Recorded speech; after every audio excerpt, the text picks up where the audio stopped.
Welcome to Miami Dolphins Today by Chat Sports. I am your host, Nic Rohloff. And on today's show, we are going to be talking a lot about free agent targets because you see after June 1st, teams are much more willing to spend in free agency on some of these guys because you can now release more players to get more cap space, and that is something Miami will ultimately do as well. They currently have $13.7 million in cap space per over the cap, but they will add even more cap space once they trade Jalen Ramsey post-June 1st, and they need to add to the roster, and we'll take a look at some of the biggest needs, but cornerback is obviously a glaring one.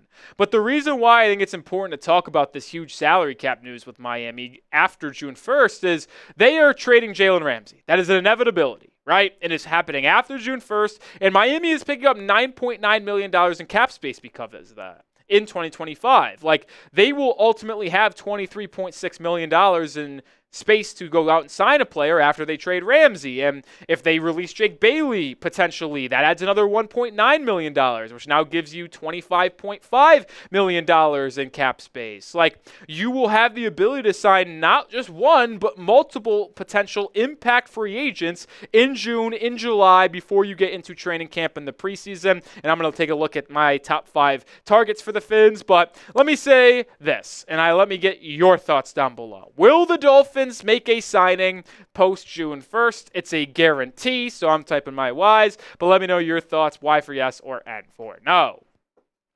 Now, when you talk about what the team needs are for the Fins at this point in the offseason, 1 and 2 are the same. I guess I could have put maybe just 2 quarterbacks as number 1, but with Ramsey on the outs, I think you need to sign 2 corners. And then I think safety is that number 3 need, and then I think number 4 is offensive line depth. Yeah, they signed Larry Borum, they have Lee Eichenberg, but maybe they could add one more guy to that depth chart that's a veteran, proven dude behind Savvy and and James Daniels as insurance to a rookie or insurance to the James Daniels, who is coming off of an injury. So obviously when we're talking about free agent corners, we're always talking about corners at this point. And the number 1 free agent target for the Fins is always and will still be Asante Samuel Jr., the former second-round pick out of Florida State, who is still out there.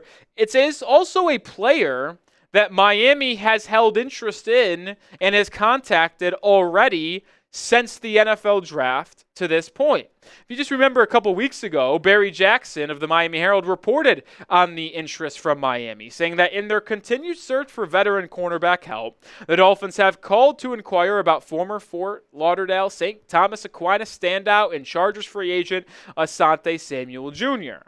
But as we have constantly said as well, when talking and discussing when Samuel could sign and if the Dolphins will ultimately acquire him in free agency, he will not be signing with an NFL team until July. So this might take a while, at least in terms of Asante Samuel Jr. Why? Well, he had neck surgery in April. He missed the end of the season in Los Angeles due to a shoulder neck issue and was having a checkup and could be cleared medically in July. And once that happens, or there's at least an update on when he'll be able to return to the football field, I think that's when he ultimately signs with an NFL team and starts to get ramped up towards the NFL season. He didn't play all of 2024, but when you go back to 2023, he played a lot, and he was really, really good. He's so versatile, which is why I like him. He can play man coverage. He can play zone coverage. He specialized in man coverage in 2023, putting up a ridiculous stat line of just over 50% completion percentage allowed, 61.3 QB rating.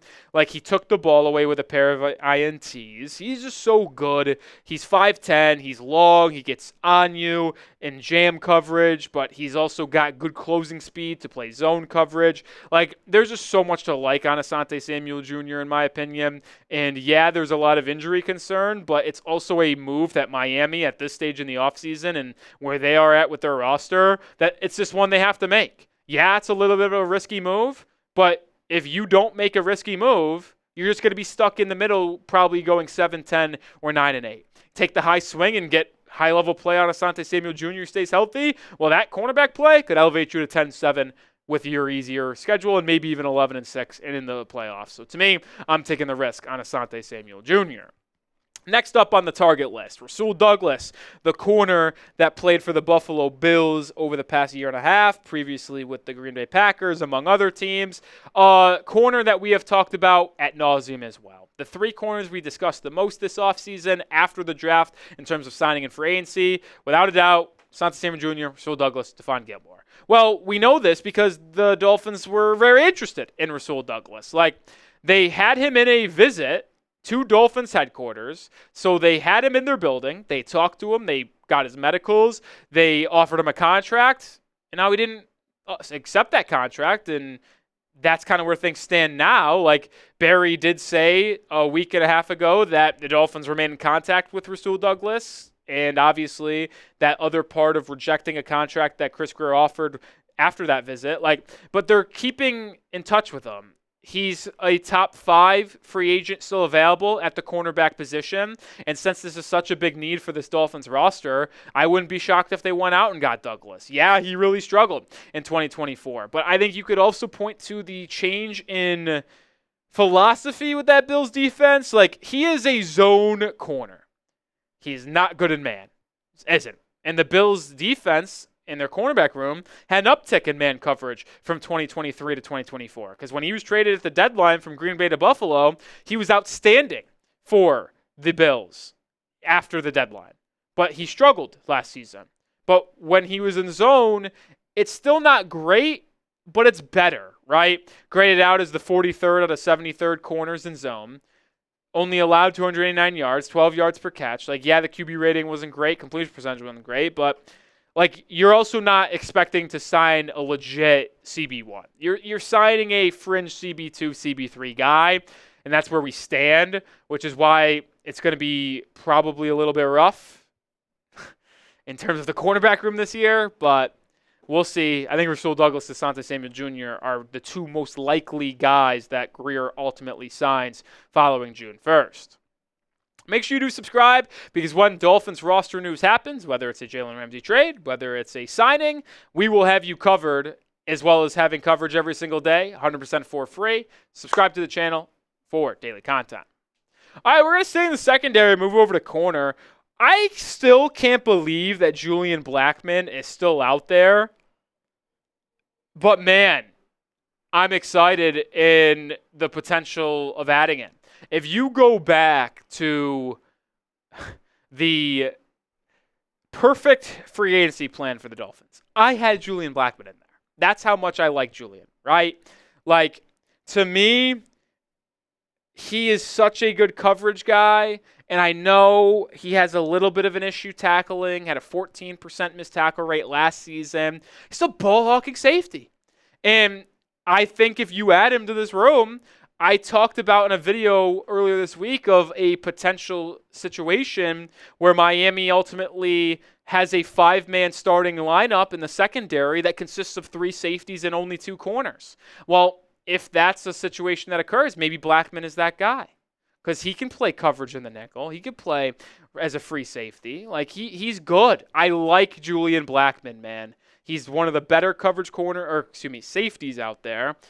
And I know people probably will be in the comments saying they're not going to sign a safety. I actually agree. I don't believe they're going to sign one, but I would. And if Blackman could be had for cheap, why not, man? Like, why not? The guy is a good cover safety. He just is. And I know they drafted Dante Schrader Jr. They had Mick Morris returning, but maybe this coaching staff, maybe this front office goes into training camp, goes in the mandatory mini camp, sees what they have on the football field, and like, dang, like, I thought Melifonwu Davis would be better. I thought McMorris would have taken a step up. I thought Schrader could have been a better day one contributor, and that's not the case. And they're like, all right, let's go get Julian Blackman. Maybe. I would rank him low on the totem pole in terms of players Miami could sign, but if I was the front office man and GM, I would certainly put out a feeler to see what it would cost to bring in Julian Blackman to this 90-man offseason roster.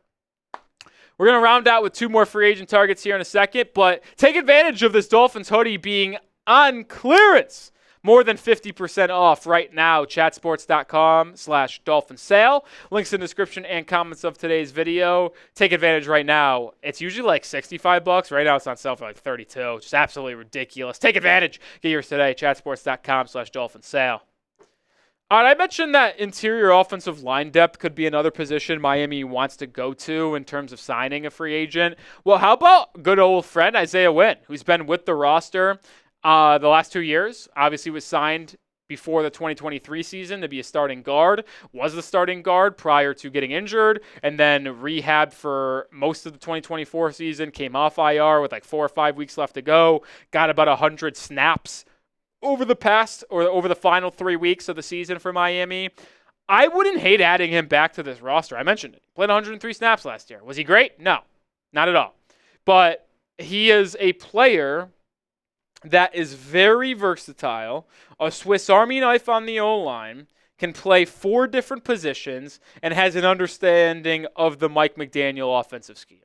Like, I talk about that versatility that is coveted so much by McDaniel, by Greer, and front offices around the NFL. Obviously has primarily played left tackle, going back to his days playing for the New England Patriots, being a first-round pick out of Georgia, 2018, I believe. 2019, one of the two. 2018. Definitely was 2018. But ever since joining the Dolphins roster, he's played left guard, played right tackle a little bit in New England as well. Like, to me, his ability to play multiple positions makes him an easy target for Miami to place on that offensive line as a depth piece. Patrick Paul gets hurt, and you don't trust Larry Borom? Well, Isaiah Wynn's played there. James Daniels gets hurt, and you don't want Liam Eichenberg again? Isaiah Wynn's there. Same thing with Savvy Naya. Same thing with Austin Jackson.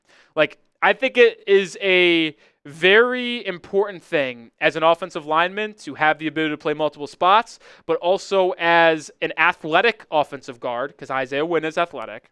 He knows the scheme. He knows the system, which is important because the Mike McDaniel scheme is not easy to pick up. I mean, it's a lot of movement with the cheat motion, the need to pull on the outside, get to the second level. It's not an easy offensive scheme to pick up as an offensive lineman. And not everybody can play in it because you need to be athletic. You need to be quick, good footwork. Isaiah Wynn's not an elite starter, not an even average starter, but he could be below average starter, really good depth piece. So I would be open to bringing Isaiah Wynn back to this roster without a question. One more name that we're going to talk about here in a second, but name your top Dolphins free agent target. Could be Isaiah Wynn, could be one of the corners, could be a safety. I don't care. Just let me know who you want the Dolphins to ultimately sign before the season gets underway. The last corner we'll bring up, and the last player, is going to be James Bradberry. I know it might be a surprise that Stephon Gilmore is not on here, who I would rather sign than James Bradberry, but I'm going with Bradberry as a 5th likely target because he has been somewhat linked to the Dolphins in the past. If you don't remember, like going back to April around the NFL draft, just before, after, James Bradberry was a player that Barry Jackson linked to Miami, wrote about. Like when he talked about free agent players that Miami could be interested in, he talked about Mike Hilton, Shaquille Griffin, James Bradberry, Gilmore, Asante Samuel Jr., and Rasul Douglas. So if Barry wrote about him in an article, I'm going to talk about him as being an option. And I don't think Gilmore is going to sign with Miami. I don't. Like, I would love to add him because I think he could probably be as close to a CB1 as you could add in free agency. Is he still one? No, but he's got experience being one. So I think he would be probably the closest to. But like, Bradberry is definitely an option. Could play different positions. The point is this. If you're talking about what Chris Greer needs to do from now until the start of the season, training camp, preseason, and whole everything, you need to add 2 corners. Because when Ramsey's inevitably off the roster, you need to replace the 2 starting spots. Because now you lost Kendall Fuller and you lost Jalen Ramsey from last season. Cater Cole remains your nickel. Do you trust Cam Smith and Storm Duck to be your CB2 and this free agent you signed to be CB1? I don't know. But if you sign 2 corners in free agency and then you have those 2 compete with Duck, with Cam Smith, with Ethan Bonner, with Jason Marshall Jr., some of those UDFAs, well, now we're talking about a more well-rounded, deep cornerback room. So that's kind of where I stand with the cornerback situation for Miami. As I always mention, when the Dolphins ultimately make a signing and a roster move, we will have you covered with a video. So make sure you are subscribed. Make sure you join the channel today for Miami Dolphins coverage on the daily, 100% for free. Join the family right now.